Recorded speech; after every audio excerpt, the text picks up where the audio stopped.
आवाज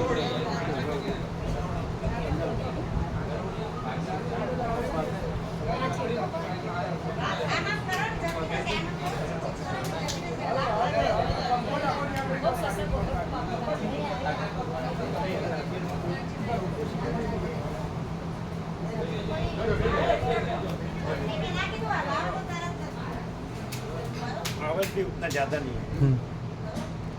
हाँ कम है।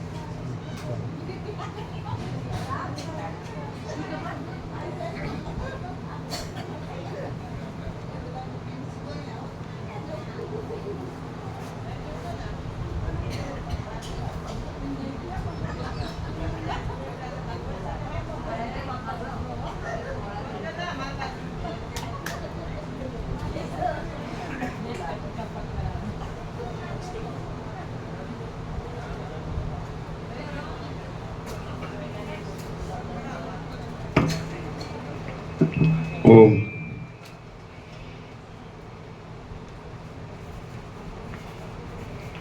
परम चिदाकाश, परम ज्योति, अखंड ज्योति, महाचिदाकाश, स्वयं प्रकाश, संपूर्ण प्रकाश, पूर्ण ब्रह्म, अनंत तेजगण, अनंत चिदगण, परमाकाश, केवल अनंत शुद्ध तेजगण, परमाकाश, अखिल आत्मा, पूर्ण ब्रह्म, परमात्मा, परम चिदाकाश, परम ज्योति, अखंड ज्योति, अनंत पूर्ण परम चिदाकाश, परम शांति, स्वयं सिद्ध, स्वयं प्रकाश, स्वयं पूर्ण, स्वस्वरूप, यही सब कुछ है, इसके सिवा कुछ नहीं है। शून्यभास, अनंत कोटि, महाकल्पो है ही नहीं। महाचिदाकाश, स्वयं प्रकाश, संपूर्ण प्रकाश, महाचिदाकाश ज्योति, अनंत, अखंड, अभेद, महाचिदाकाश ज्योति, महातत्व, महासामान्य, महाचिदाकाश, स्वसंवेद्य, सहज निर्विकल्प, महाचिदाकाश, परम कैवल्य, परम शांति, परम चिदाकाश, अनंत, पूर्ण, निरपेक्ष, सत, अनंत, संपूर्ण, अपरिघी, निर्भ्रांत, निरपेक्ष। वशिष्ठ राम निर्वाण उत्तरार्ध, राउंड 41वां राउंड।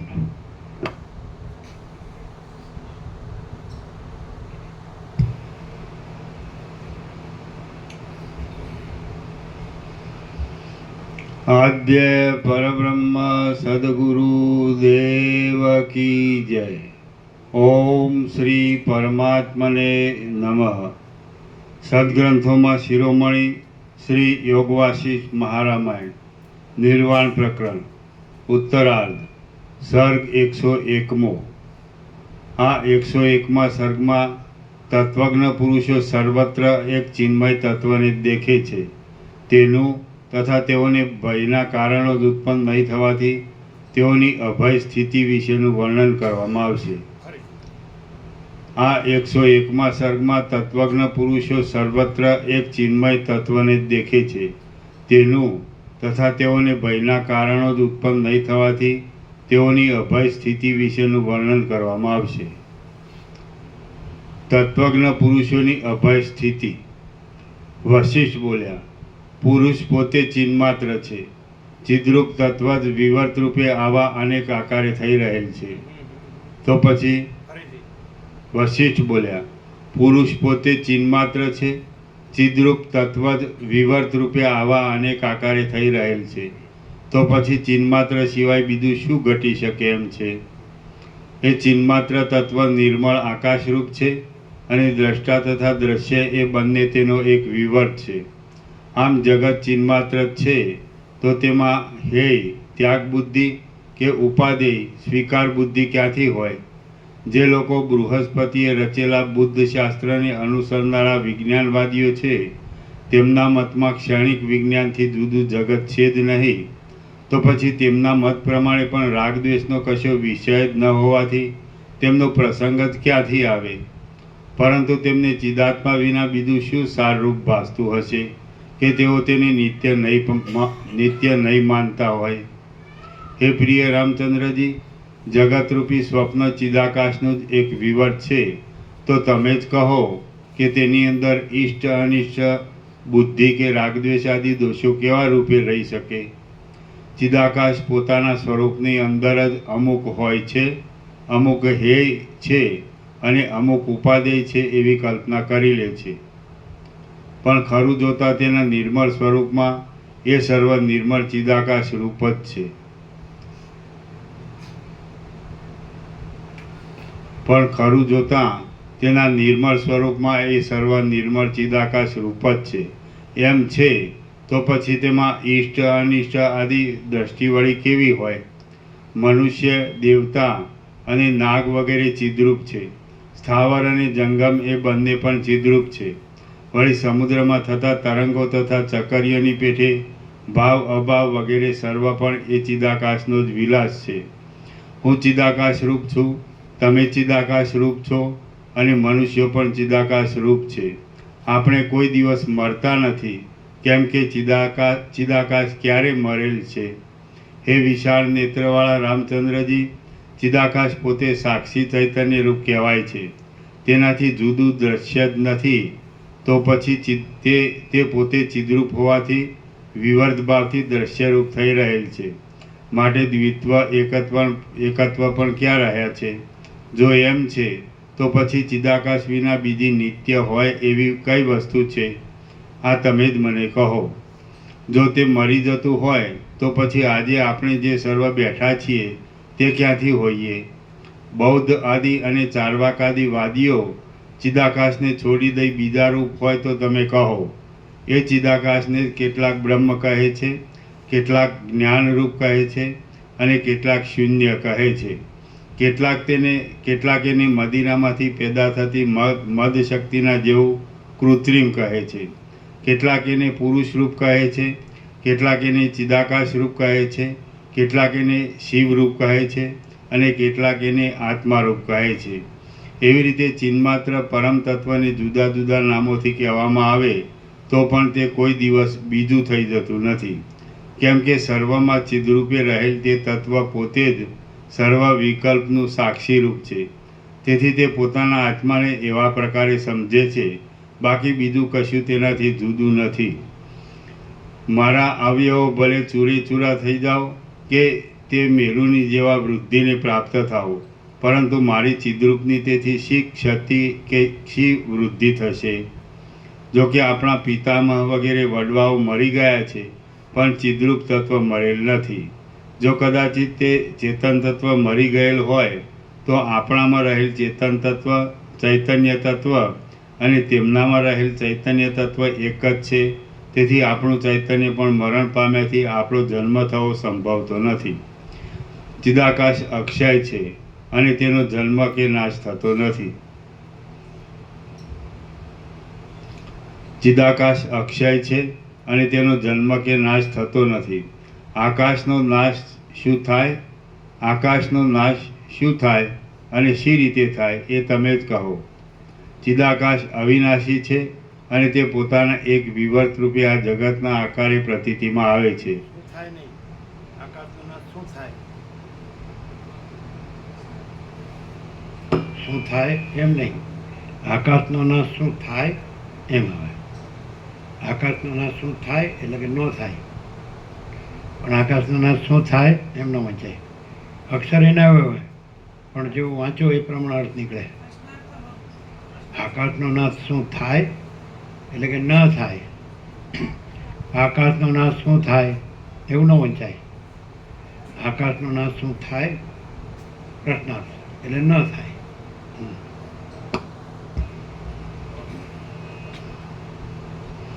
આકાશનો નાશ શું થાય અને શી રીતે થાય એ તમે જ કહો. ચિદાકાશ અવિનાશી છે અને તે પોતાના એક વિવર્ત રૂપે આ જગતના આકારે પ્રતીતિમાં આવે છે. એ તત્વ જન્મ મરણથી રહિત છે અને કેવળ પોતાના સ્વરૂપમાં સદાકાળ રહે છે. ચિદાકાશરૂપી એક સ્ફટિકનો પર્વત છે. તેને આદિ, મધ્ય અને અંત નથી. તે પોતાની અંદર જગતને પ્રતિબિંબ રૂપે ધારણ કરે છે અને પાછો તત્વ સાક્ષાત્કાર થવારૂપી અગ્નિ વડે તેને ભસ્મ કરી દે છે. તે પોતાના સ્વચ્છ સ્વરૂપમાં સ્થિર થઈ રહે છે. હે પ્રિય રામચંદ્રજી, અંધકાર વડે રાત્રિમાં દેખાતું વાદળાના સમૂહના જેવું કંઈક અનિર્વચનીય જગતનું આવરણ પ્રાતઃકાળમાં જોતા ક્રમે કરીને નિશેષ રીતે ક્ષીણ થઈ જાય છે. તે જ પ્રમાણે પોતાના સ્વરૂપની અંદર અજ્ઞાનરૂપી અંધકાર વડે કલ્પાયેલું આ જગત પણ ક્રમે કરી જ્ઞાન વડે નિશેષ રીતે ક્ષીણ થઈ જાય છે. સમુદ્ર જેમ પોતાની અંદર જળ આદિને અને ચક્રી આદિને પોતાના અંગરૂપે ધારણ કરી રહેલ છે, તેમ ચિદાકાશ પણ પોતાની અંદર જગતરૂપી એક અવયવને વિવર્ત રૂપે ધારણ કરી રહેલ છે.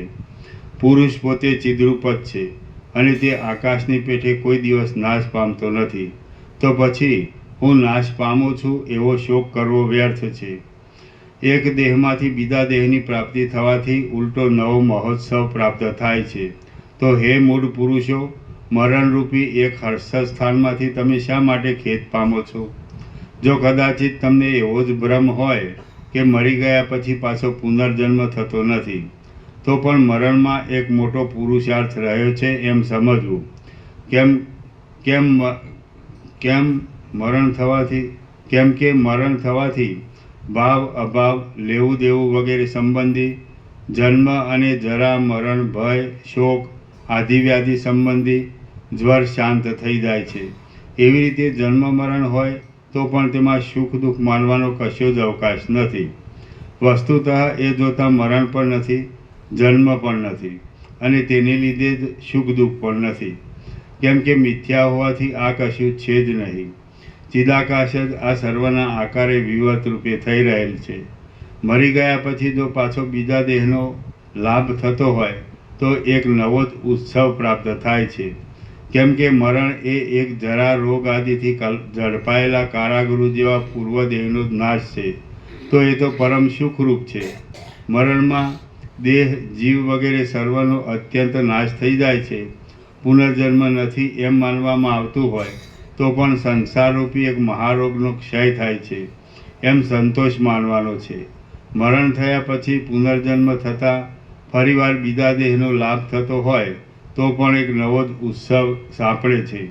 કદાચિત તમને મરણ પછી દુષ્કર્મથી પ્રાપ્ત થતા નરક આદિ દુઃખની ભીતિ રહેતી હશે, તો આ લોકમાં પણ દુષ્કર્મથી થતા રાજદંડ આદિનો ભય છે અને પરલોકમાં પણ નરક આદિનો ભય છે.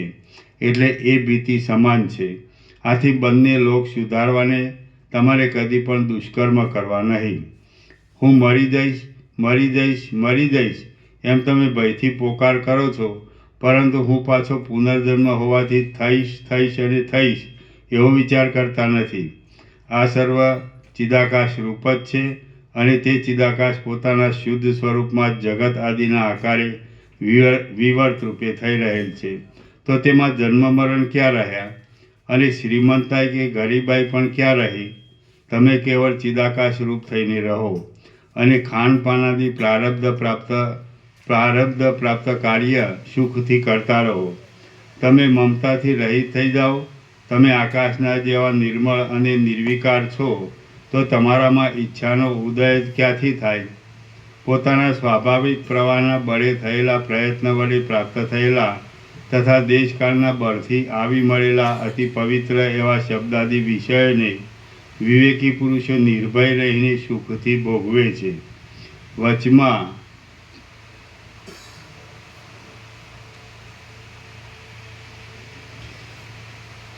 વચમાં દેશકાળના બળથી ઉત્પન્ન થયેલા દોષોનો તિરસ્કાર કરી તેઓ અંદર સ્વસ્વરૂપ સ્થિતિમાં નિર્વિકલ્પ સમાધિમાં બુદ્ધિને સુષુપ્તિ અવસ્થાના જેવી બનાવી દઈ મગ્ન રહે છે. તેઓ મરણથી દુઃખને પ્રાપ્ત થતા નથી.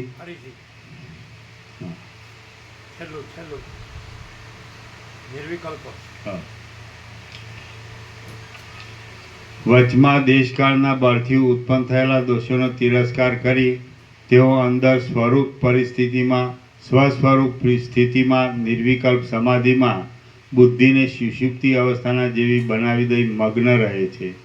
તેઓ મરણથી દુઃખને પ્રાપ્ત થતા નથી, જીવિતથી સુખને પ્રાપ્ત થતા નથી, કશાની ઈચ્છા કરતા નથી અને કોઈનો દ્વેષ પણ કરતા નથી. તેઓ તો વાસના માત્રથી રહિત થઈ સ્વસ્વરૂપમાં સ્થિર થઈ રહેલ છે. વાસનાથી રહિત થઈ રહેલા વિવેકી પુરુષોને કશામાં ઈચ્છા હોતી નથી. વાસનાથી રહિત થઈ રહેલા વિવેકી પુરુષોને કશામાં ઈચ્છા હોતી નથી. તેથી મરણ, જીવિત અને જન્મરૂપી જીર્ણ તૃણનો તેઓ વિચાર જ કરતા નથી. તેમણે તો જાણવાનું સર્વ જાણી લીધું હોય છે, છતાં તેઓ ઉપરથી અતિ મૂઢની જેમ વર્તે છે અને પર્વતની પેટે પોતાની સ્થિતિમાં નિર્ભયપણે અચળ થઈ રહે છે. શ્રી યોગવાસિષ્ઠ મહારામાયણમાં નિર્વાણ પ્રકરણના ઉત્તરાર્ધનો પરમોપદેશ નામનો સર્ગ 101મો સમાપ્ત.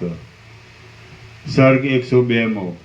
આ 102મા સર્ગમાં તત્વજ્ઞ પુરુષોના લક્ષણો વિશે ફરીવાર પણ વર્ણન આવશે કે જે જાણવાથી તેનો દ્રઢ અભ્યાસ થતાં જ્ઞાનની પણ દ્રઢતા થવાનું બની આવે.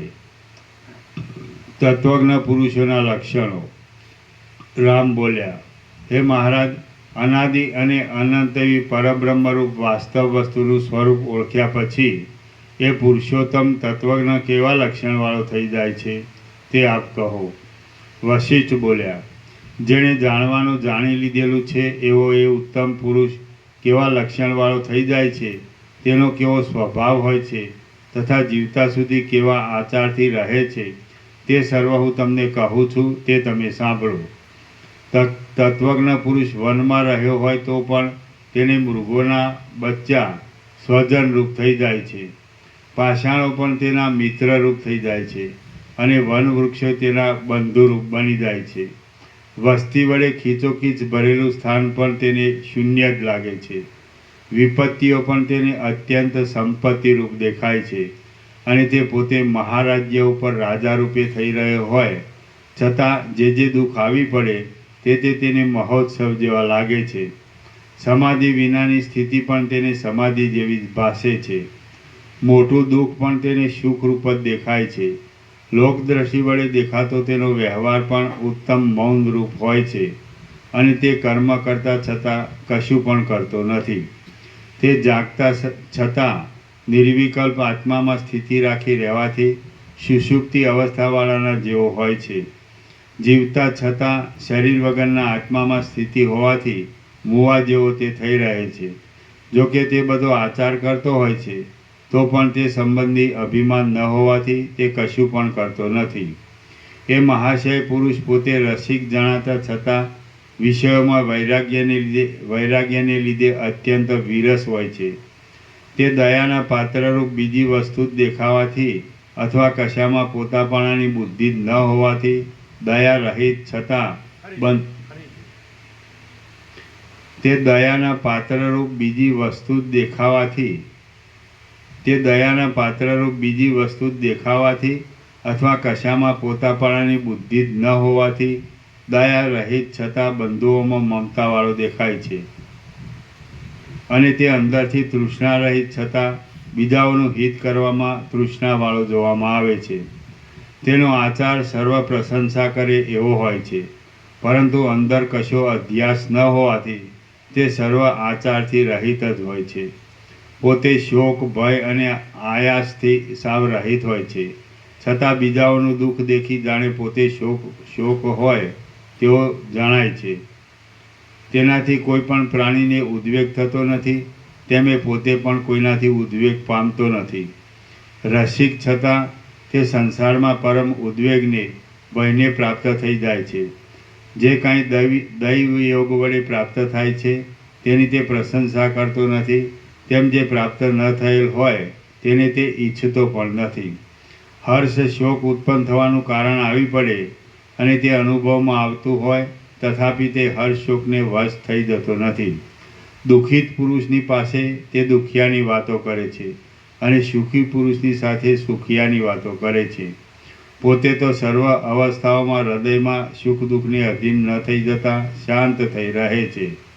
પુણ્યકર્મ સિવાય બીજું કશું પણ તેને રૂચતું નથી, કેમ કે જે ચેષ્ટા શાસ્ત્ર વિહિત નથી તેનો ત્યાગ કરવો એવો મહાત્માઓનો સ્વભાવ જ હોય છે. તે કોઈ પણ પદાર્થમાં આસક્ત થઈ જતો નથી, તેમજ તે કોઈ પ્રસંગે વિવેકને છોડી દેતો નથી. કંગાલની પેઠે તે દ્રવ્યની યાચના કરતો નથી. અંદર પોતે વૈરાગ્યવાન છતાં ઉપરથી રાગવાળો હોય તેવો જણાય છે. શાસ્ત્ર અનુસાર તે વ્યવહાર કરતો રહે છે. ક્રમ પ્રમાણે પ્રાપ્ત થનારા સુખ દુઃખો તેની અંદર કશી અસર કરી શકતા નથી, છતાં જાણે તે સ્પર્શ કરતા હોય એમ દેખાય છે. તેને કોઈ પણ વિષયમાં હર્ષ કે શોક થતો નથી. જોકે તે બીજાની દ્રષ્ટિએ હર્ષવાળો અને દુઃખિત ભાસે છે, પરંતુ તે પોતાના અંદરના ધીરતાવાળા સ્વભાવને કદી પણ છોડતો નથી. કેમ કે માત્ર સંસારની રીતિને અનુસરી નટની પેઠે ઉપરથી લીધેલ વેશ ભજવવામાં જ તેનું તાત્પર્ય હોય છે. પાણીના પરપોટા જેવા સાવ મિથ્યા એવા પોતાના પદાર્થો તથા પુત્ર આદિ પરિવારો ઉપર તત્વદર્શી પુરુષોને અંદરથી કશો સ્નેહ હોતો નથી. તત્વજ્ઞ પુરુષો અંદર અનાસક્તિને લીધે કશા ઉપર પ્રીતિ ન હોવાથી સ્નેહ વિનાના હોય છે, છતાં જાણે તેમનું હૃદય અતિ ગાઢા સ્નેહથી બહુ આર્દ્ર થઈ રહ્યું હોય તેમ ક્રમ પ્રમાણે તેઓ સર્વના ઉપર પોતાની સ્નિગ્ધ વૃત્તિ બતાવતા રહે છે. મૂઢ પુરુષો તો દેહમાં આત્મબુદ્ધિ થવા રૂપે વિષ વડે જાણે મૂર્છિત થઈ રહ્યા હોય તેમ વિષયોમાં જ લીન થઈ જાય છે. છતાં એ નારકી જીવો વૈતરણી નદીના પ્રવાહમાં તણાતા જઈ વાયુની પેઠે માત્ર ઉપરથી જ વૃથા વિષયોને ભોગવે છે, પણ વિષયોને અનુભવી વિશ્રાંતિ મેળવી શકતા નથી. તત્વદર્શી પુરુષો બહાર સર્વશ્રેષ્ઠ પુરુષોના જેવા ઉત્તમ યોગ્ય આચારને સારી રીતે કરતા રહે છે, પણ અંદરથી તેઓ સર્વ વિષયમાં શીતળતાવાળી સ્થિતિ ધારણ કરે છે. અંદર કોઈ વાતમાં તેમનો બહુ અભિનિવેશ હોતો નથી, છતાં જાણે તેઓ અભિનિવેશથી યુક્ત જ હોય એમ દેખાય છે. રામ બોલ્યા, હે મુનિશ્રેષ્ઠ, તત્વજ્ઞનું ઉપરના લક્ષણોવાળું સ્વરૂપ સત્ય છે કે અસત્ય છે તે કોણ જાણી શકે એ આપ કહો. કેમ કે દંભ વડે અજ્ઞાની પુરુષ પણ એવી તરહનો જોવામાં આવે છે. હે મહારાજ, અશ્વના જેવું બ્રહ્મચર્ય પાળનારા દુષ્ટ ચિત્તવાળા, માન પ્રતિષ્ઠા ઇત્યાદિ ઈચ્છનારા કેટલાક દાંભિક પુરુષો પણ પોતાના તપસ્વીપણાની મિથ્યા ખ્યાતિ લોકોમાં દ્રઢ થાય એટલા માટે મહાત્માના જેવો આડંબર કરે છે. વશિષ્ઠ બોલ્યા, મેં કહેલા લક્ષણવાળું તત્વજ્ઞનું સ્વરૂપ ભલે અસત્ય ઉપરથી આડંબર માત્ર હો અથવા ભલે સત્ય હો, પરંતુ એ સ્થિતિ દુર્લભ હોવાથી ઉત્તમ જ છે. બાકી તત્વદર્શી વિદ્વાનોમાં તો એ લક્ષણોનો સમૂહ પોતાના સ્વાભાવિક અનુભવના બળથી જ દ્રઢ થઈ રહ્યો હોય છે એમ તમે સમજો. તત્વજ્ઞ પુરુષો ક્રિયાના ફળમાં કશો આગ્રહ રાખ્યા વિના રાગીની પેઠે જ ચેષ્ટા કરતા રહે છે અને અંદરથી પોતે વિતરાગ હોય છે. તેમની હાંસી થાય એવું કશું પણ તેમનામાં દુર્વ્યસન હોતું નથી. તેઓ તો અવિવેકી પુરુષોને દુઃખિત જોઈ પોતે કરુણા વડે આકુર થઈ જઈ હસે છે. તેઓ આ સર્વ દ્રશ્યને તેનું વાસ્તવ સ્વરૂપ ઓળખાયાથી ચિત્તરૂપી અરીસામાં દેખાતી કપટની બનાવટી ભીંતની પેઠે અને સ્વપ્નમાં હાથ આવેલા સુવર્ણની પેઠે અસત્ય સમજે છે. જેમ ચંદનના કાષ્ઠોની સુગંધ દૂરથી કૃમિ આદિ જીવોના જાણવામાં આવતી નથી, તેમ એવા મહાત્માઓની અંદર રહેલી શીતળતાને કોઈ પણ બીજા પ્રાણીઓ જાણી શકતા નથી. જેમ ચંદનના કાષ્ઠોની સુગંધ દૂરથી કૃમિ આદિ જીવોના જાણવામાં આવતી નથી, તેમ એવા મહાત્માઓની અંદર રહેલી શીતળતાને કોઈ પણ બીજા પ્રાણીઓ જાણી શકતા નથી. પરંતુ જેમ સર્પના પગને સર્પ જ ઓળખે છે, તેમ એ મહાત્માઓને તેમના જેવા જ શુદ્ધ ચિત્તવાળા જ્ઞાન જ્ઞેય જાણવાનું જેણે જાણી લીધું છે એવા પુરુષો ઓળખી લે છે. સર્વથી ઉત્તમ એવા મહાત્માઓ પોતામાં રહેલા ઉત્તમ લક્ષણને છુપાવે છે. કેમ કે ગામડામાં મળનારા ધન આદિ વડે ખરીદી ન શકાય એવા અમૂલ્ય મણીની બજારમાં કોણ વેચવા કાઢે? સર્વથી ઉત્તમ એવા મહાત્માઓ પોતામાં રહેલા ઉત્તમ લક્ષણને છુપાવે છે. કેમ કે ગામડામાં મળનારા ધન આદિ વડે ખરીદી ન શકાય એવા અમૂલ્ય મણીને બજારમાં કોણ વેચવા કાઢે? તત્વજ્ઞ મહાત્માઓનું પોતાની અંદર રહેલા ગુણોને છુપાવવામાં તાત્પર્ય હોય છે. પરંતુ બીજાઓને દેખાડવામાં તેમનું તાત્પર્ય હોતું નથી. કેમ કે હે રામચંદ્રજી, તેમનામાં કોઈ પણ જાતની વાસના હોતી નથી. તેમજ દ્વૈત બુદ્ધિથી પણ તેઓ રહિત હોય છે અને તેમનામાં કશું પણ અભિમાન હોતું નથી. હે રામચંદ્રજી, એ મહાત્માઓને એકાંત, નિરભિમાનપણું, અકિંચનપણું, દરિદ્રતા અને મનુષ્યની ઉપેક્ષા એ સર્વ જેવું સુખ ઉત્પન્ન કરે છે તેવું સુખ મોટી સમૃદ્ધિ પણ આપી શકતી નથી. ફરીથી. હે રામચંદ્રજી, એ મહાત્માઓને એકાંત, નિરભિમાનપણું, અકિંચનપણું, દરિદ્રતા અને મનુષ્યની ઉપેક્ષા એ સર્વ જેવું સુખ ઉત્પન્ન કરે છે તેવું સુખ મોટી સમૃદ્ધિ પણ આપી શકતી નથી. તેમનું વિદિત વેદ્યપણું પોતાના અનુભવ વડે જાણી શકાય એવા નિરતિશય આનંદ વડે તેઓ ભરપૂર હોય છે. ફરીથી. તેમનું વિદિત વેદ્યપણું પોતાના અનુભવ વડે જાણી શકાય એવા નિરતિશય આનંદ વડે તેઓ ભરપૂર હોય છે. તે બીજાઓને જણાવી શકાતું નથી અને બીજો વિવેકી પણ તેને દેખી શકતો નથી. મારા અમુક ગુણને મનુષ્ય જાણે અને મારી પૂજા કરે એવી ઈચ્છા અહંકારવાળા દાંભિક પુરુષોમાં હોય છે. તેને મનુષ્ય જાણ બીજો અને બીજો વિવેકી પણ તેને દેખી શકતો નથી. અવિવેકી. હા, અવિવેકી. વિવેકી દેખી શકે, અવિવેકી દેખી શકતો. તેમનું વિદિત વેદ્ય પણ પોતાના અનુભવ વડે જાણી શકાય એવા નિરતિશય આનંદ વડે તેઓ ભરપૂર હોય છે. તે બીજાઓને જણાવી શકાતું નથી અને બીજો અવિવેકી પણ તેને દેખી શકતો નથી. મારા અમુક ગુણને મનુષ્ય જાણે અને મારી પૂજા કરે એવી ઈચ્છા અહંકારવાળા દાંભિક પુરુષોમાં હોય છે, પરંતુ તે મુક્ત ચિત્તવાળા પુરુષોમાં હોતી નથી. હે રામચંદ્રજી, અવિવેકી પુરુષોને પણ આકાશ ગમન આદિ ક્રિયાના ફળો અવિવેકી. હા. હે રામચંદ્રજી, અવિવેકી પુરુષોને પણ આકાશ ગમન આદિ ક્રિયાના ફળો અહીં મંત્ર, ઔષધિ આદિના બળથી સિદ્ધ થાય છે.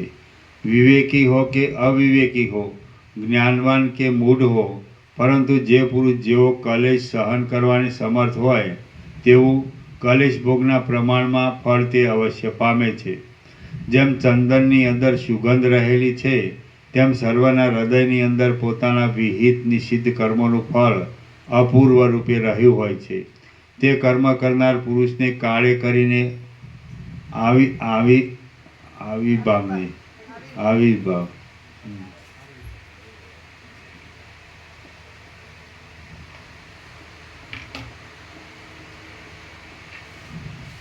જેમ ચંદનની અંદર સુગંધ રહેલી છે તેમ સર્વના હૃદયની અંદર પોતાના વિહિત નિષિદ્ધ કર્મોનું ફળ અપૂર્વ રૂપે રહ્યું હોય છે.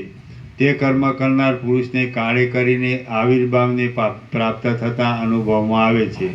જેને અહંતા, વાસના, દ્વૈત બુદ્ધિ અને દ્રશ્ય પદાર્થોમાં વાસ્તવિકપણું જણાય છે તે જ આકાશ ગમન આદિ ક્રિયાના ફળને સાધે છે.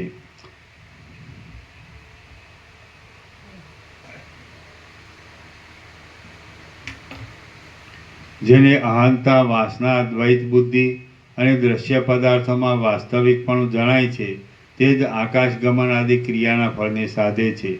પરંતુ જે તત્વજ્ઞ પુરુષો સમજે છે કે આ સર્વ સિદ્ધિ આદિ તુચ્છ છે અથવા ભ્રાંતિ માત્ર છે અથવા ચિદાકાશ રૂપ છે, તેઓ વાસના રહિત હોઈને કેવળ કર્મરૂપી વંટોળિયા વાયુના સપાટા જેવી આકાશ ગમન આદિ સિદ્ધિઓને આપનારી મંત્ર, ઔષધ આદિ સંબંધી ક્રિયાને તે શા માટે સાધે? તેને આ સંસારમાં કર્મ કરવાથી પણ કશું પ્રયોજન હોતું નથી અને કર્મ ન કરવાથી પણ કશું પ્રયોજન હોતું નથી. વળી સર્વ પ્રાણીઓમાંથી તેને બીજો અર્થ પણ કાઢી લેવાનો હોતો નથી. કેમ કે પૃથ્વીમાં, સ્વર્ગમાં કે દેવતાઓમાં કોઈ પણ સ્થળે એવું કશું પણ નથી કે જે ઉદાર ચિત્તવૃત્તિવાળા તત્વવેત્તાને લોભ ઉત્પન્ન કરે. કેમ કે પૃથ્વીમાં, સ્વર્ગમાં કે દેવતાઓમાં કોઈ પણ સ્થળે એવું કશું પણ નથી કે કે જે ઉદાર ચિત્તવૃત્તિવાળા તત્વવેત્તાને લોભ ઉત્પન્ન કરે, જેની નજરમાં આ સમસ્ત ત્રૈલોક્ય તૃણના જેવું કે રજના જેવું તુચ્છ છે, તેને બીજી શી અનાત્મ વસ્તુ ગ્રહણ કરવા યોગ્ય જણાય? સંસાર યાત્રાનો નિર્વાહ ચલાવી લેનાર પરિપૂર્ણ ચિત્તવાળો તત્વજ્ઞ મહાત્મા પુરુષ યથાસ્થિત રીતે પોતે રહે છે અને યથાપ્રાપ્ત શિષ્ટાચારને અનુસરે છે. તત્વજ્ઞ પુરુષ પોતે નિરંતર અંદર શીતળ રહે છે. મૌનને, નિસંકલ્પ દશાને કિંવા વૃથા આલાપના ત્યાગને ધારણ કરે છે. તેની મનોભૂમિ શુદ્ધ સત્વમય હોય છે. પરિપૂર્ણ ભરેલા મહાસાગરના જેવો તેનો આકાર હોય છે અને તેનો અભિપ્રાય ગંભીર તથા લોકોને સહેલાઈથી જણાઈ શકે તેવો હોય છે.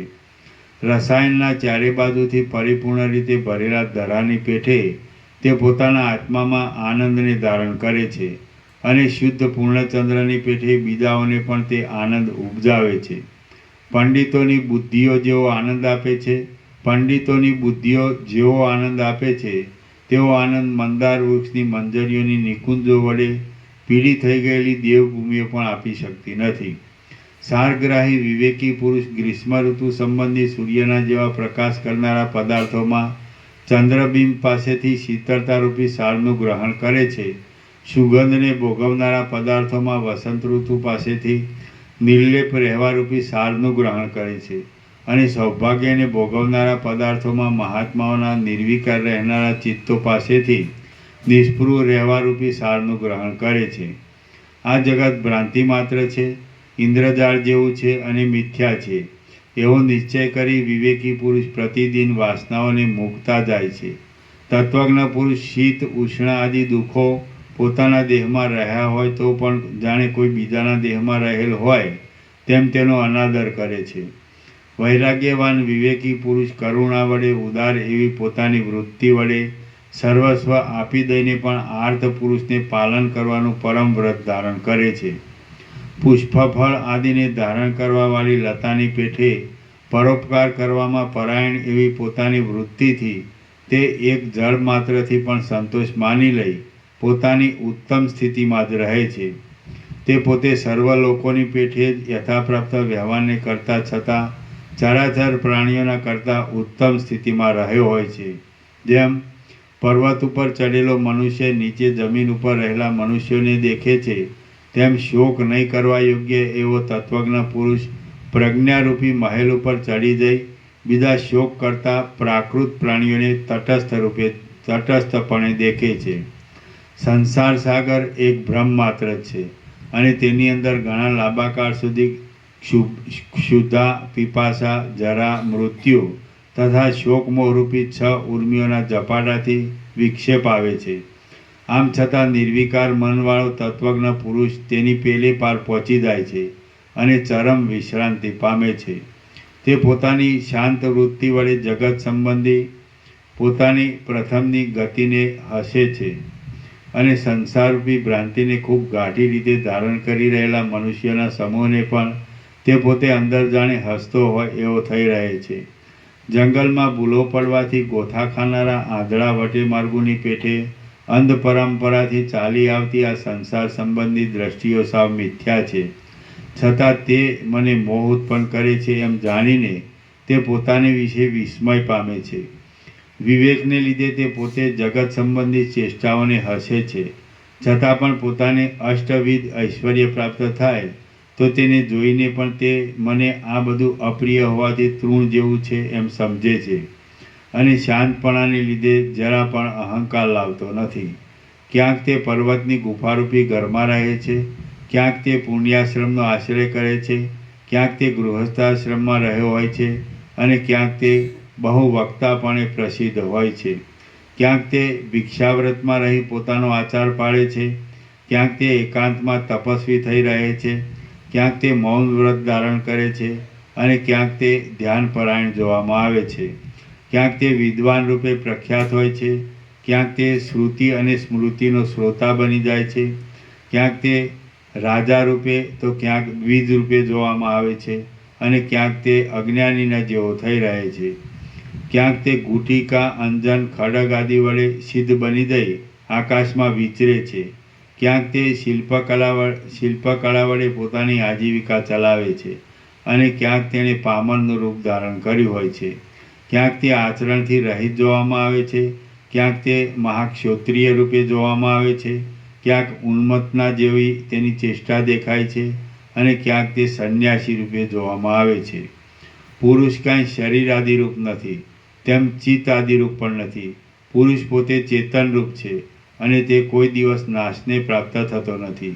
તે કાપ્યો કપાતો નથી અને બાળ્યો બળતો નથી. તે સડતો નથી અને સુકાતો નથી. તે નિત્ય છે, સર્વવ્યાપી છે, સ્થિર છે, અચળ છે અને સનાતન છે. આવી રીતે જેને સારી રીતે તત્વજ્ઞાન થઈ ગયેલ હોય છે તે તત્વજ્ઞ પુરુષ જ્યાં જેવી દશામાં રહ્યો હોય ત્યાં તેવી સ્થિતિમાં ભલે રહો. તેને અમુક વર્ણાશ્રમની મર્યાદામાં રહી શું સાધવાનું છે? તત્વવેત્તા પુરુષ ભલે પાતાળમાં પ્રવેશ કરો, આકાશમાં જાઓ, કિંવા પોતાના ચૂરેચૂરા થઈ જાય તેવી રીતે ભ્રમણ કરો, પરંતુ તેનું સ્વરૂપ ચિન્માત્ર, અજર અને અમર છે. તે કોઈ દિવસ નાશ પામતું નથી, કેમ કે તે આકાશના જેવું નિત્ય, નિરતિશય આનંદરૂપ છે અને જન્મ આદિ વિકારથી રહિત છે. શ્રી યોગવાસિષ્ઠ મહારામાયણમાં નિર્વાણ પ્રકરણના ઉત્તરાર્ધનો તત્વજ્ઞ પુરુષ લક્ષણ નામનો સર્ગ 102મો સમાપ્ત. સર્ગ 103મો. આ 103મા સર્ગમાં ચિદાત્માની એકતા, નિત્યતા અને સ્વતંત્રતા વર્ણવાશે અને આ ઉત્તમ શાસ્ત્રનું મહાત્મા વગેરે પણ વર્ણવવામાં આવશે. ચિદાત્માની એકતા, નિત્યતા અને સ્વતંત્રતા. વશિષ્ઠ બોલ્યા, શાંતિ ચિન્માત્ર પ્રત્યેક ચૈતન્ય સર્વના સાક્ષી રૂપે અથવા વિષયના ભાન રૂપે સર્વને ભાસે છે. તે અનાદિ અને અનંત છે, તો તેનો નાશ ક્યારે અને શી રીતે થાય?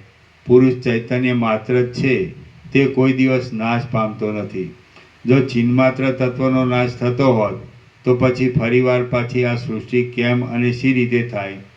કોઈ દેશકાળમાં કોઈનું ચિન્માત્ર તત્વ જુદું જુદું છે જ નહીં, કેમ કે સર્વને અનુભવ સરખો થાય છે, તો તેને જુદું કેમ કહી શકાય? સર્વને હિમ શીત લાગે છે, અગ્નિ ઉષ્ણ જણાય છે, પય દૂધ કે પાણી મધુર લાગે છે, તો પછી સર્વમાં રહેલ શુદ્ધ ચિન્માત્ર તત્વને ભિન્ન ભિન્ન કેમ કહેવાય? કદાચિત શરીરનો નાશ થતાં ચિન્માત્ર તત્વનો પણ નાશ થઈ જાય છે એમ માનવામાં આવતું હોય તો પણ એ મરણ વડે જન્મ પરંપરા રૂપી સંસારનો ક્ષય થઈ જાય છે, એટલે તેમાં હર્ષ કરવો યોગ્ય છે. તેમાં ખેદ શો કરવો એ તમે જ કહો. વસ્તુતાએ જોતા શરીરનો નાશ થતાં ચિદાકાશનો નાશ થતો નથી, કેમ કે દેહનો નાશ થઈ ગયા પછી મ્લેચ્છ આદિ નીચ જાતિને પોતાના બંધુઓનું પિશાચપણું અનુભવમાં આવે છે. જ્યાં સુધી શરીરની સત્તા છે ત્યાં સુધી ચેતનની સત્તા છે એમ કહેતા હો તો તે ખોટું છે, કેમ કે જો તેમ હોય તો શરીર અખંડ રહ્યા છતાં શબ શા માટે ચાલતું નથી એ તમે જ કહો. પિશાચનો અનુભવ થવો એ એક જીવતા જીવનો ધર્મ છે એમ કહેતા હો તો તે સદાકાળ પિશાચને કેમ દેખતા નથી અને બંધુ મરી ગયા પછી જ તેને કેમ દેખે છે? જેને બંધુના મરણનું જ્ઞાન થયું હોય એવા જીવનો તે ધર્મ છે એમ હોય તો પછી દેશાંતરમાં મિથ્યા રીતે કોઈના ઉડાડવાથી મરી ગયેલા બંધુનું પિશાચપણું તેને કેમ દેખાતું નથી? માટે સિદ્ધ છે કે એ અજર, અમર, ચિન્માત્ર તત્વ જ સર્વરૂપ થઈ રહેલ છે. તે અમુક દેશકાળમાં જ રહ્યું છે એમ નથી. તે જે વસ્તુને જે દેશકાળમાં જેવી રીતે કલ્પે છે તેવી રીતે તે તેના અનુભવમાં આવે છે. એ અબાધિત એક રસરૂપ ચિન્મય તત્વ જેવા વિવર્તને ધારણ કરે છે તેવો જ અનુભવ થાય છે. આમ થવામાં મુખ્ય હેતુરૂપ તેનો અનાદિ સિદ્ધ સ્વભાવ જ છે. સૃષ્ટિના આદિકાળમાં જ પ્રધાન પરમાણુ આદિ બીજું કશું પણ કારણ બ્રહ્મથી જુદું સંભવતું જ નથી. કદાચિત તે હોય તો તે કેવું છે અને શી રીતે તેને કારણરૂપ માની શકાય તે કહો. દ્રશ્યની શોભા વસ્તુતઃ જોતા સાવ શૂન્ય છે. તે સૃષ્ટિના આદિકાળમાં ઉત્પન્ન જ થયેલ નથી, તેમ હમણાં પણ તે છે જ નહીં. કેવળ ચિદાકાશ જ વિવર્ત રૂપે જગતના આકારે ભાસે છે. આ દ્રશ્ય ચિદાકાશના એક વિવર્ત રૂપ છે અને દ્રશ્ય રૂપે તેને કલ્પી લે તો તે દ્રશ્ય રૂપે દેખાય છે. બાકી અધિષ્ઠાન ચૈતન્ય વિના દ્રશ્યની કલ્પના બીજી કઈ જગ્યાએ થાય? ચિદાકાશરૂપ આત્મા પોતાના ચમત્કારના ચાતુર્યને વિવર્તને આ દ્રશ્ય છે એવી ગાંઠી ભાવનાને લીધે જાગ્રત અને સ્વપ્ન અવસ્થામાં બોધ વડે બહિર્મુખપણાથી દેખે છે અને સુષુપ્તિમાં અજ્ઞાનને લીધે દેખતો નથી. બોધ અને અબોધ એ બંને ચિદાકાશનું જ રૂપ છે અને તે નિર્વિકાર છે. એ બંનેનો ભેદ માત્ર વાણીમાં છે પણ અર્થમાં નથી, માટે દ્રશ્ય વસ્તુ જ નથી. જે કાંઈ આ પદાર્થોનું દ્રશ્યપણું પ્રતીતિમાં આવતું હતું તે અવિચારને લીધે જ માત્ર હતું. એ અવિચાર હમણાં વિચાર વડે નષ્ટ થઈ ગયેલ છે, તો પછી એ દ્રશ્ય ક્યાંથી દેખાય? આ આત્મજ્ઞાનના વિચારમાં જ બુદ્ધિને સારી પેઠે પરિશ્રમ આપવો.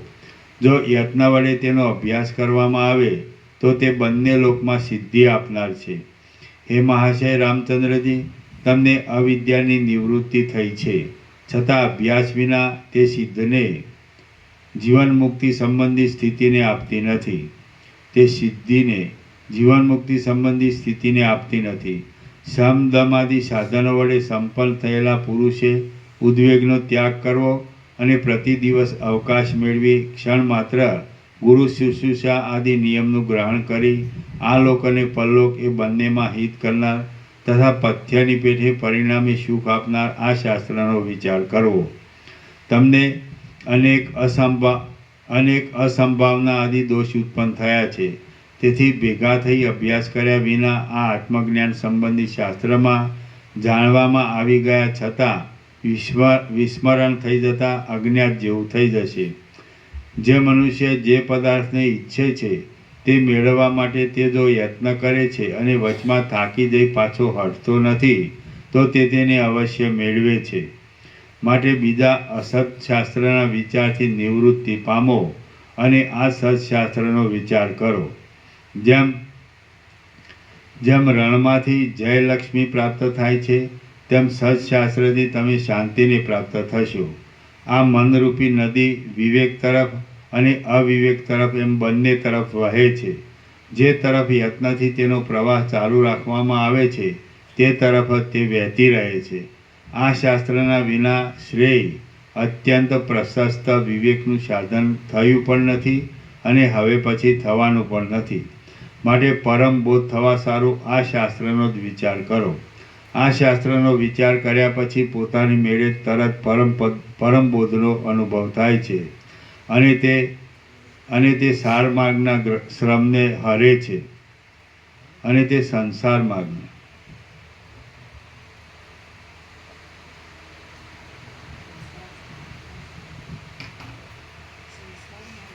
આ શાસ્ત્રનો વિચાર કર્યા પછી પોતાની મેળે તરત પરમબોધનો ઉદય થાય છે, અનુભવ થાય છે અને તે સંસાર માર્ગના શ્રમને હરે છે. વરદાનની અને શાપની પેઠે કાળાંતર વિલંબથી આનું ફળ મળે એમ નથી. જે શ્રેય પિતાથી, માતાથી કે બીજા સુકૃત્યો વડે થઈ શકતું નથી તે શ્રેય આ શાસ્ત્ર વિચારપૂર્વક સમજવામાં આવે તો તત્કાળ સાધી આપે છે. હે મહાશય રામચંદ્રજી, આ સંસારના બંધરૂપી વિષમ વિસૂચિકા ઘણા લંબાકાળથી મનુષ્યને વળગેલ છે અને તે આત્મજ્ઞાન સિવાય બીજા કશાથી કોઈ દિવસ શાંત થતી નથી. હું અમુકરૂપ છું એવી મહામોહ વડે ખડી થઈ ગયેલી માયા મિથ્યા છે, છતાં સ્થિર થઈ રહી છે. તેને આ શાસ્ત્રની ભાવના વડે છોડી દો. તેમજ માયા વડે થતી પરમ શોચનીય દશાને પણ મૂકી દો. જેમ ભૂખ્યા થયેલા સર્પો રસરહિત પવનને ચાટ્યા કરે છે તેમ તમે પણ ઉપરથી જ માત્ર મધુર દેખાતા તથા આકાશના જેવા શૂન્ય વિષયોના સમૂહને ચાટીને માયાની અંદર આકાશની પેઠે અનંત એવી જન્મ મરણની પરંપરારૂપ સંસારને પ્રાપ્ત ન થાઓ. તમે મરણ ધર્મને શરણ છો. તમારા બધા દિવસો આવ્યા ગયાની ખબર પડ્યા વિના અજાણ્યા જ વ્યવહારિક ક્રિયાઓ વડે કેવળ ચાલ્યા જાય છે. તમારા બધા દિવસો આવ્યા ગયાની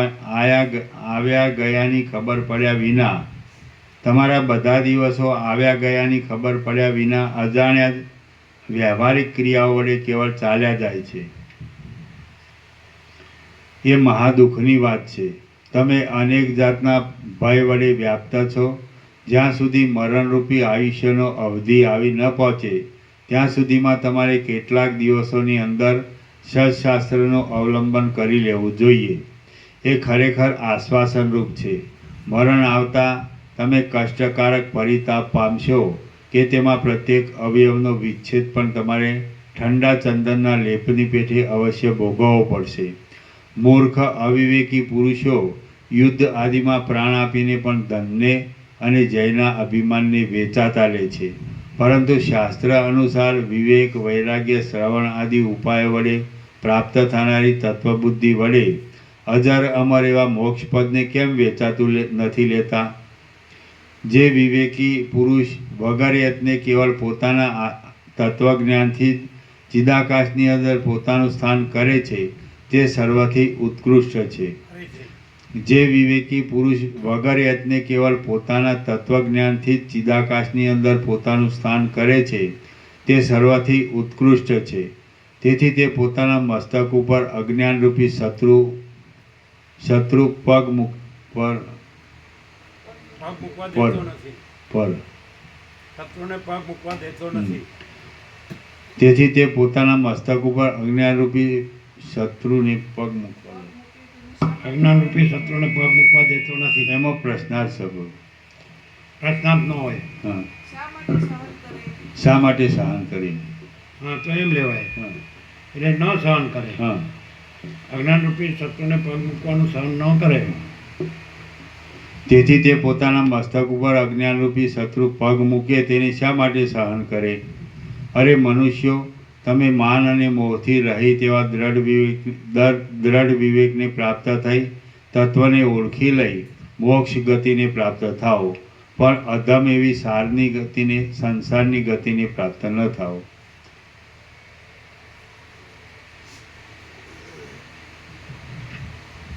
ચિરાગ પ્રભુ વયા ગયા? હા, ક્યારે ગયા? બપોર પછી. બરાબર. અરે મનુષ્યો, તમે માન અને મોહથી રહિત એવા દ્રઢ વિવેકને પ્રાપ્ત થઈ તત્વને ઓળખી લઈ મોક્ષ ગતિને પ્રાપ્ત થાઓ, પણ અધમ. પ્રસાદ લઈને ગયા? હા, પ્રસાદ લઈને જાય બપોર પછી.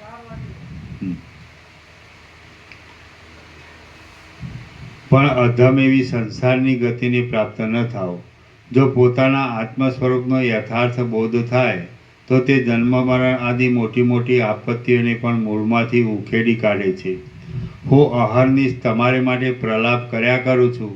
એ જોઈ આ મારા વચન ઉપર લક્ષ્ય આપી તમે પોતાના પ્રબોધવાળા ચિત્ત વડે દેહ આદિમાંથી અહંભાવ છોડી દઈ બ્રહ્મરૂપ થઈ રહો.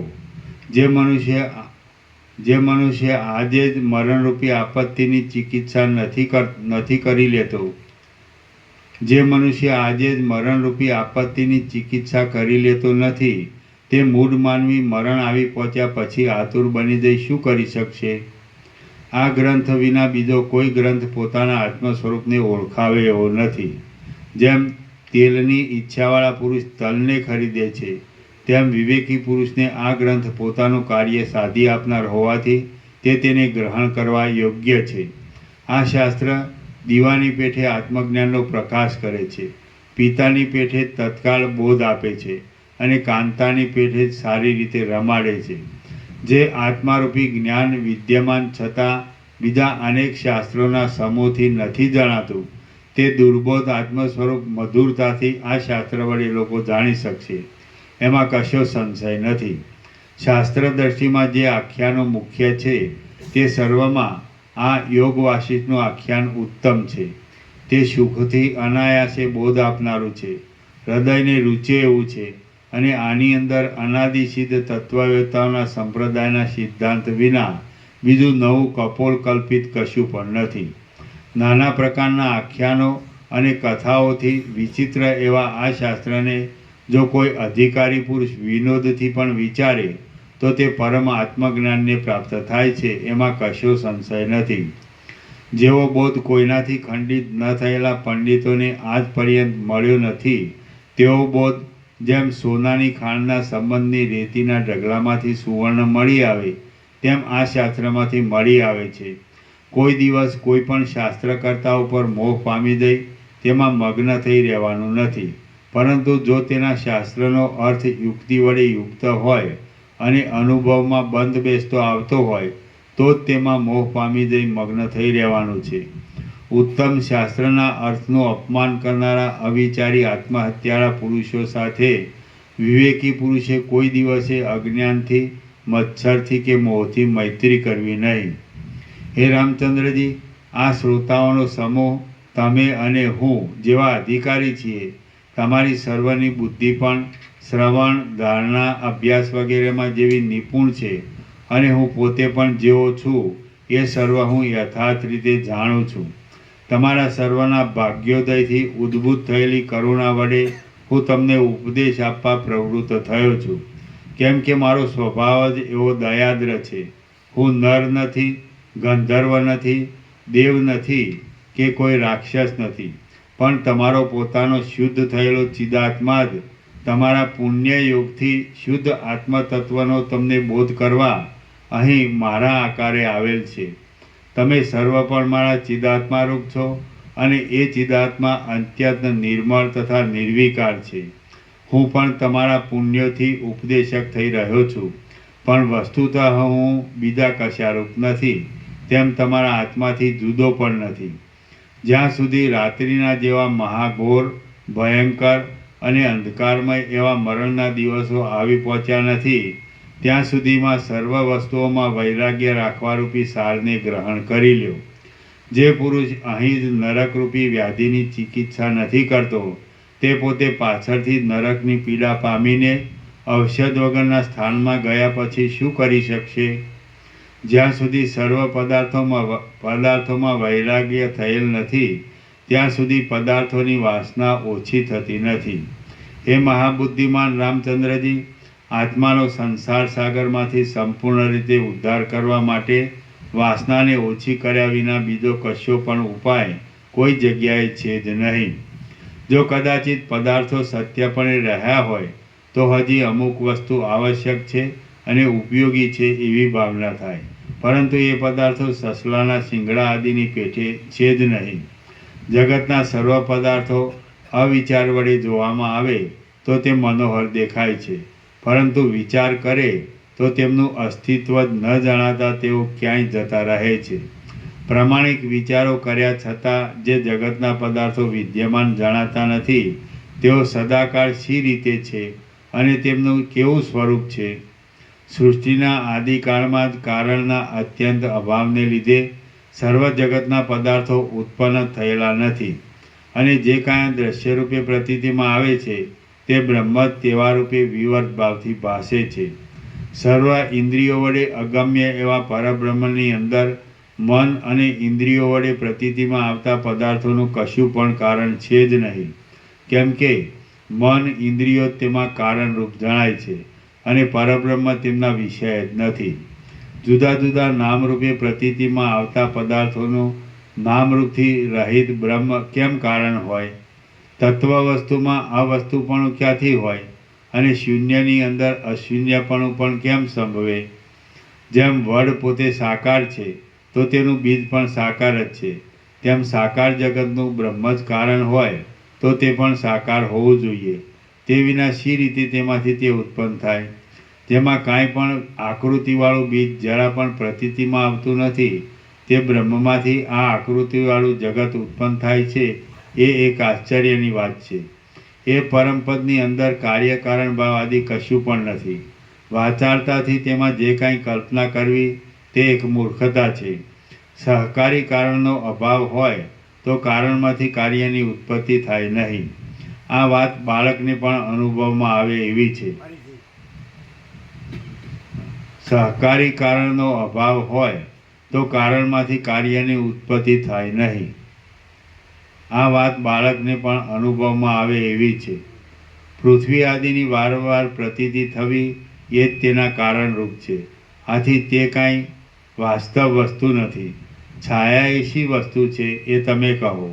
તે તડકામાં શી રીતે રહી શકે એ પણ તમે કહો. આ જગત પરમાણુઓના સમૂહ છે એ વાત પણ વાસ્તવિક નથી, કેમ કે સસલાનું શિંગડું ધનુષ્યના જેવડું છે એ કહેવામાં કેવળ અજ્ઞાન જ છે. કુદરતી પરમાણુઓનો સમૂહ ભેગો થઈ જગતને ઉત્પન્ન કરે છે એમ જો હોય તો પાછો તે આકાશમાં જ કુદરતથી વિખેરાઈ જવો જોઈએ. દેશે દેશમાં અને ઘેર ઘેર એ પરમાણુઓના અવયવરૂપ રજ નિરંતર નવી નવી રીતે ઉડ્યા કરવી જોઈએ, અથવા તો રોજ તેનો મોટો ઢગલો કે મોટો ખાડો થઈ રહેવો જોઈએ. પરંતુ તે તો કશું દેખાતું નથી. કદાચિત તે જગત કોઈનું બનાવેલું કહીએ તો તે કર્મ કોનું બનાવેલું છે? તેને ઈશ્વરકૃત માનીએ તો વ્યર્થ કર્મ તો મૂર્ખ હોય તે કરે. નિત્યમુક્ત ઈશ્વર નિરર્થક પ્રવૃત્તિ કરે જ નહીં. વળી જડ પરમાણુઓ પોતાની મેળે સૃષ્ટિ રચવામાં સમર્થ થઈ શકે નહીં. હે પ્રિય રામચંદ્રજી, આ આચિંત્ય રચનારૂપી કર્મ કોઈએ અજ્ઞાનપૂર્વક જ બનાવી લીધું હોય એમ તો સંભવતું નથી. હવે જો તેને બુદ્ધિપૂર્વક બનાવી હોય તો એવો કોણ ઉન્મત્ત હોય કે જે બુદ્ધિપૂર્વક વ્યર્થ કર્મ કરે? જડ પવન પણ બુદ્ધિપૂર્વક ચેષ્ટા કરી શકે નહીં, અને તેની ચેષ્ટા વિના પરમાણુઓનો સમૂહ ભેગો થઈ જાય એ વાત પણ સંભવતી નથી. વળી આ જગત બીજા કોઈની કૃતિરૂપ છે એમ પણ સંભવ જણાતો નથી. આપણે આત્મરૂપ છીએ અને તે દેહાદિ આકારથી રહિત ચિદાકાશ રૂપ જ છીએ. આ સર્વ મનુષ્યો પણ ચિદાકાશ રૂપ જ છે. જેમ તમને સ્વપ્નની અંદર સ્વપ્નના મનુષ્યો જોવામાં આવે છે, તેમજ આ સર્વ મનુષ્ય હમણાં પણ દેખાય છે. માટે કશું પણ ઉત્પન્ન થતું નથી અને આ જગત છે જ નહીં. સ્વચ્છ નિર્વિકાર ચિદાકાશ જ એવી રીતે જગતના આકારે પોતાના સ્વરૂપમાં પોતાની મેળે જ વિવર્ત ભાવને પામી દઈ પ્રતીતિમાં આવે છે. જેમ પવનમાં તેની ચલન શક્તિ અભિન્ન સત્તાથી રહી છે, જળમાં જેમ દ્રવપણું અભિન્ન સત્તાથી રહ્યું છે, અને આકાશમાં જેમ શૂન્યપણું અભિન્ન સત્તાથી રહ્યું છે, તેમ ચિદાકાશની અંદર જગતરૂપી આકાશ અભિન્ન સત્તાથી સર્વત્ર રહેલું છે.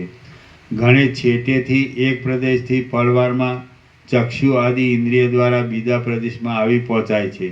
ત્યારે એ બંને પ્રદેશની વચમાં પ્રમાણ કરનાર ચૈતન્યનું જે શૂન્ય જેવું સ્વરૂપ છે તે જ ચિદાકાશનું સ્વરૂપ છે એમ તમે સમજો.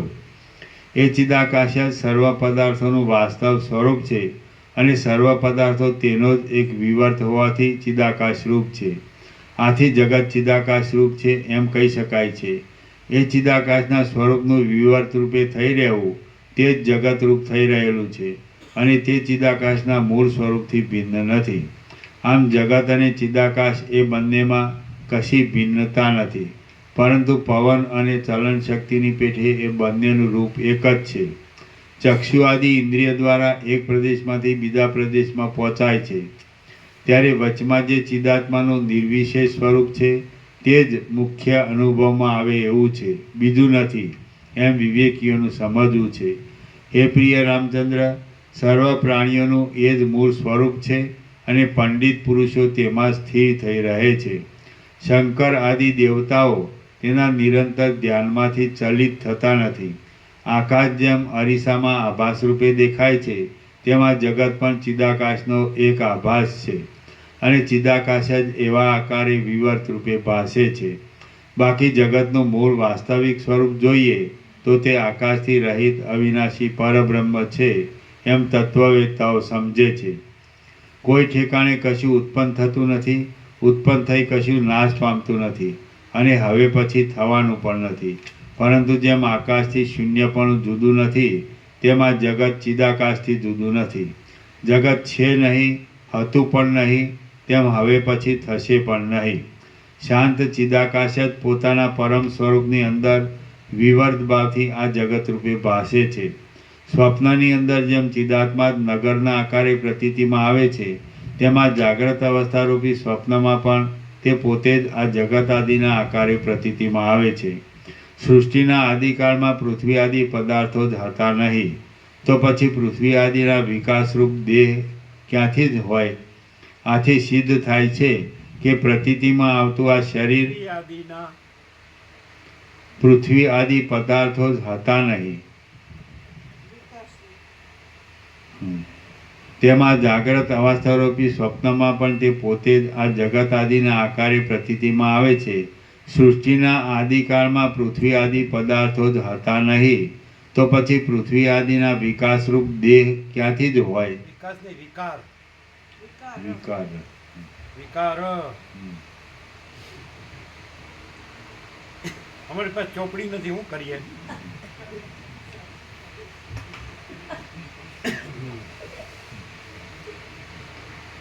સૃષ્ટિના આદિકાળમાં પૃથ્વી આદિ પદાર્થો જ હતા નહીં, તો પછી પૃથ્વી આદિના વિકારરૂપ દેહ ક્યાંથી જ હોય?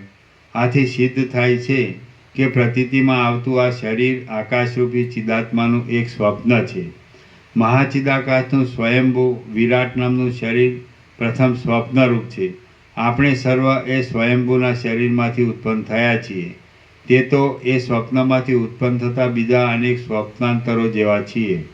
જેમ ગળાની પાસેના ગાલ ઉપર થયેલા ફોલ્લાનો ગળાની સાથે પરંપરા સંબંધ છે, તેમ આપણા ચિદાત્માના સ્વયંભૂરૂપી શરીરની સાથે પરંપરા સંબંધ છે.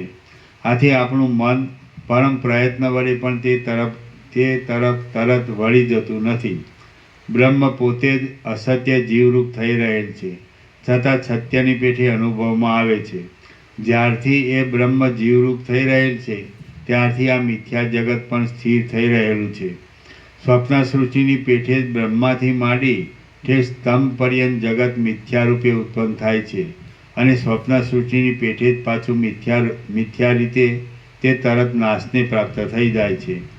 જેમ સ્વપ્નમાં ચિદાકાશ જ સ્વપ્ન સૃષ્ટિ રૂપે બની જઈ સ્વપ્નના અંતે અંતર્ધાન થઈ જાય છે, તેમાં જાગ્રત અવસ્થારૂપી સ્વપ્નમાં પણ એ ચિદાકાશ જ જગતરૂપે આવિર્ભાવ નહીં પામ્યા છતાં તેવા આકારે પ્રતીતિમાં આવે છે.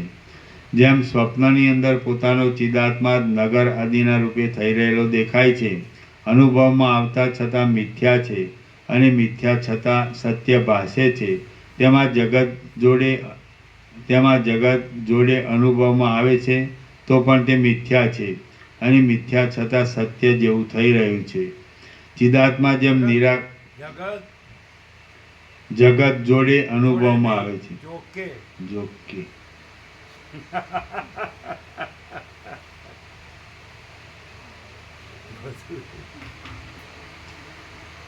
પોથી પડી પડી જગમુઆ પંડિત ભયાનક બોલ ઢાઈ અક્ષર પ્રેમ કા પઢે સો પંડિત હો.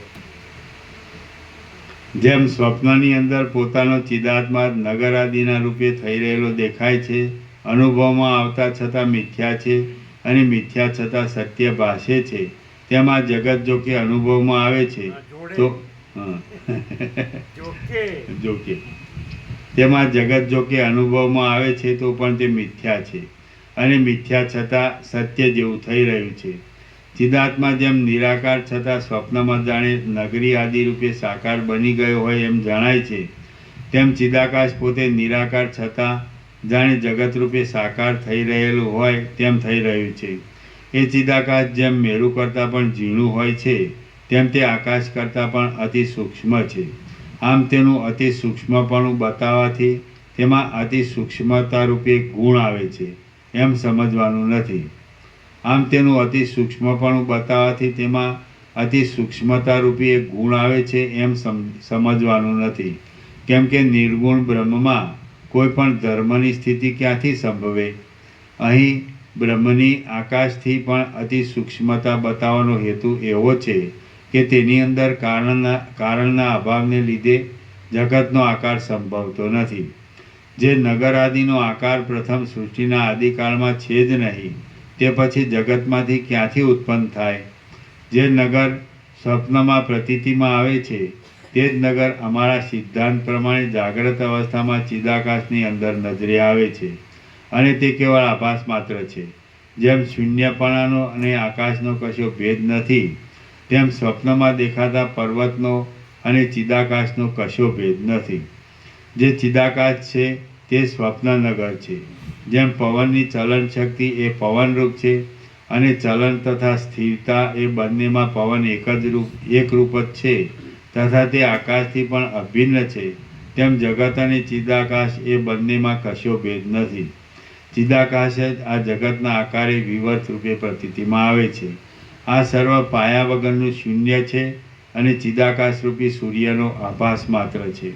આ સર્વ શાંત પરબ્રહ્મ રૂપ છે, જન્મનાશ આદિથી રહિત છે અને અખંડ સ્ફુરણ રૂપે ભાષા કરે છે. છતાં તે શિલાના જેવું નિસંકલ્પ છે, નિર્મળ છે અને નિર્વિકાર છે.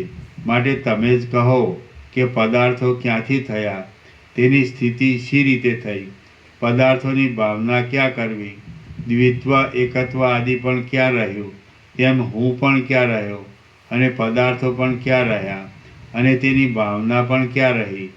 હે પ્રિય રામચંદ્ર, તમે નિર્વિકાર અને શુદ્ધ બોધરૂપ ચેતન તત્વની સાથે એકતા પામો. તમે નિરંતર ઉત્સાહથી વ્યવહાર કરો, છતાં નિર્વિકાર રહી બુદ્ધિમાંથી દ્વિત્વ એકત્વ આદિ વિકલ્પોને કાઢી નાખો. તમે ચિત્તને ઉત્તમ રીતે શીતળ રાખો અને આત્મ સ્વરૂપના નિરતિશય આનંદ વડે સુખી થઈ રહો, કેમ કે વિક્ષેપના હેતુરૂપ પદાર્થો છે જ નહીં. શ્રી યોગવાસિષ્ઠ મહારામાયણમાં નિર્વાણ પ્રકરણના ઉત્તરાર્ધનો પરમાર્થ એકતા પ્રતિપાદન નામનો સર્ગ 103મો સમાપ્ત. ઓમ ઓમ ઓમ. આનો નંબર 1457 પૂરા થયા. પ્રસાદ આપી દીધો.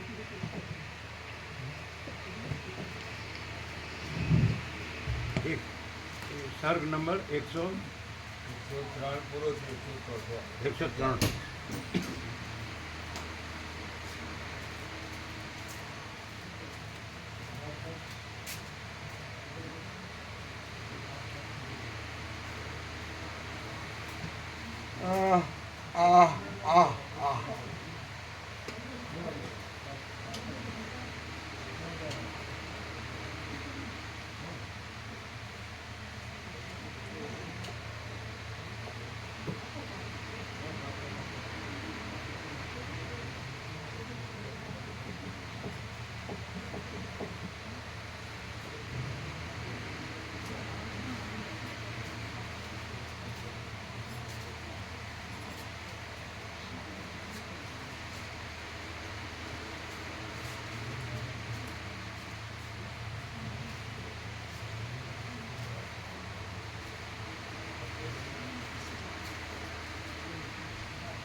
અને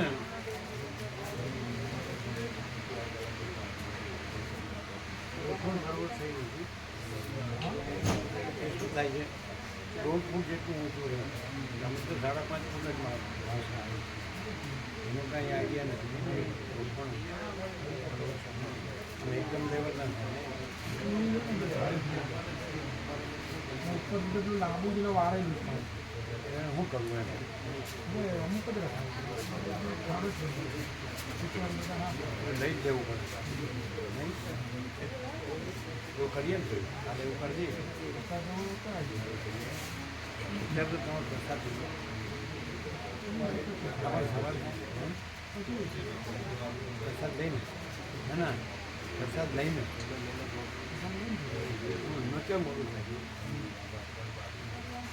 તમે રોકાણા છો ના ના હવે અત્યારે નીકળો પ્રસાદ લઈને કોણ કોણ જવાનું આનંદ પ્રભુને બરાબર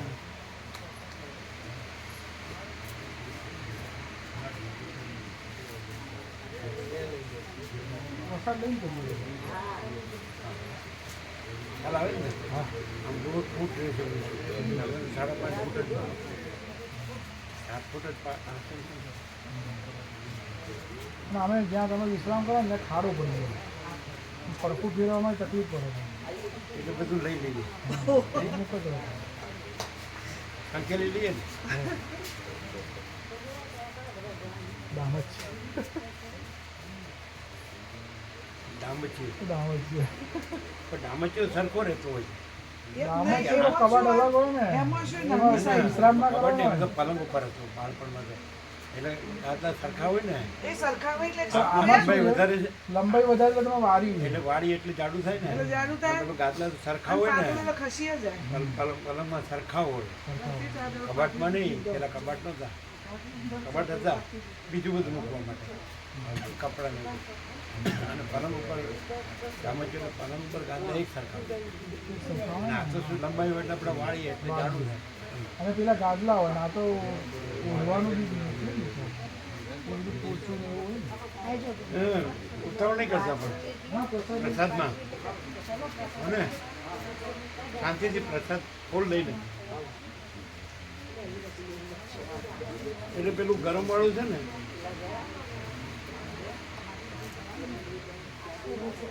ગરમ વાળુંમાં ગરમ અને કોટન વાળુંમાં કોટન એમ કરી દઈએ એ ભાગ શું કહેવાય ખ્યાલ આવે જ ને ત્રીજો બી થેલો છે ના માય તો પેલો મોટો જ છે બીજું એક છે બાજુ છે ને પણ બહુ બી છે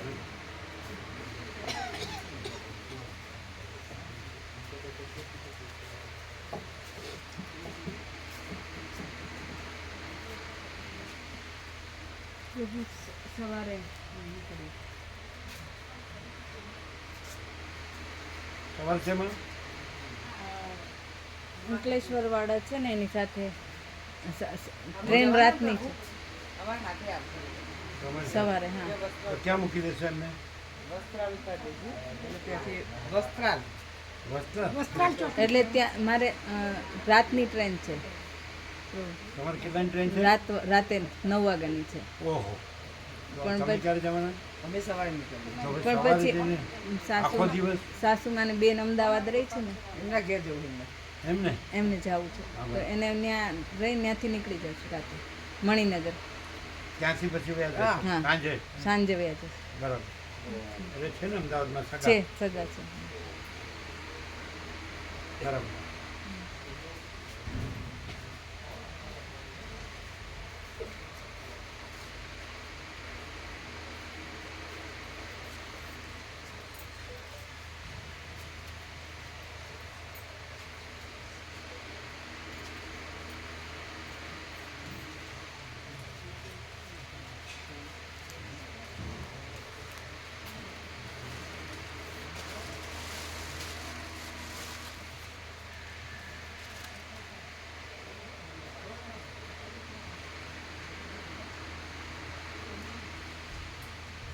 જરૂર હોય તો ગોવા આવે